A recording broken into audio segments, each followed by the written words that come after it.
Hello everybody, this is Brandy again. Welcome back to Coaching Corner.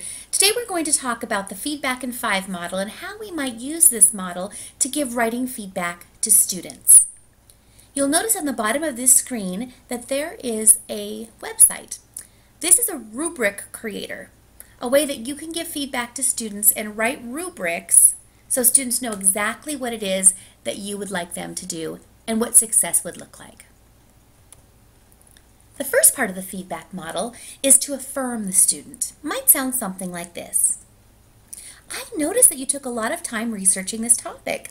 I also noticed that you found a variety of facts from many different sources.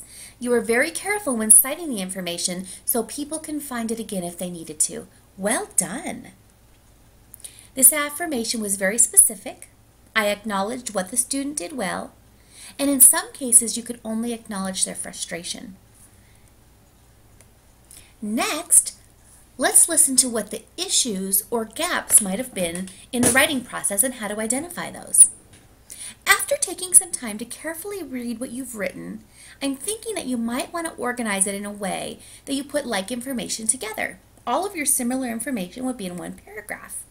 That means that all of the information about what dolphins eat would be together, all of the information about where they live would be another paragraph, and finally the dangers that they face would be in another paragraph. Do you see that working? As specifically as possible, you want to note to the student some areas that they may have overlooked. What could they focus on that would make the biggest impact? Let's not talk about all the little things. Let's talk about the big things that would make the greatest amount of impact. We're going to take time to identify those threats and share the top issues that they need to look at.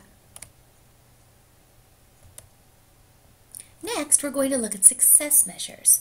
What does success look like? Here's what it might sound like with a student.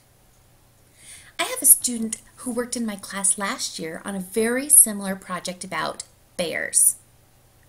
In her first paragraph about bears, she discussed what bears ate.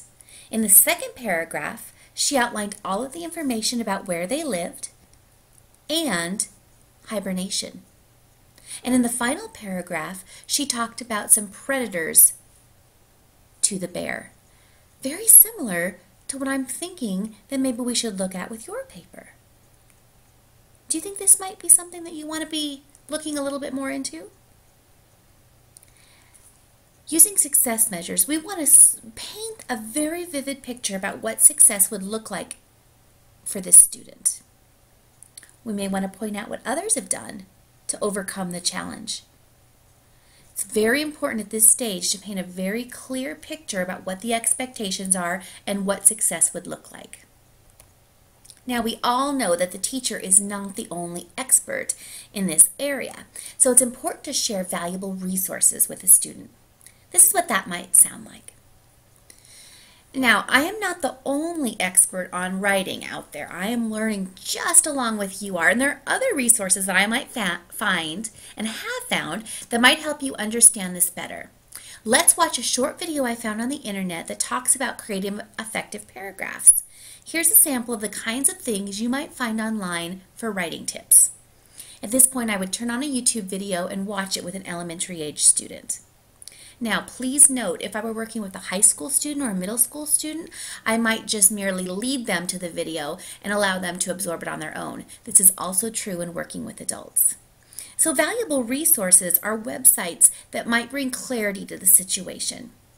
Is there a journal article that you could share, a YouTube or TeacherTube video that might bring a more clear picture or help the student through visual methods to have a better understanding of how to approach the situation, or in this case, how to become a better writer? Finally, my favorite part of the Feedback in 5 model, the evidence. Let's see what it sounds like to give students appropriate feedback and encouragement. I've seen you use suggestions you've learned in the past to make your writing stronger. I want to encourage you that I believe that you could make this paper stronger by putting your like ideas together. You are really growing as a writer. I've seen it in each piece that you've turned into me. Keep working hard, and I'm excited to see how your writing develops. As a teacher, you want to be positive, encouraging, and supporting to these learners. You want to show them small but forward-moving success measures that will get them where they want to go.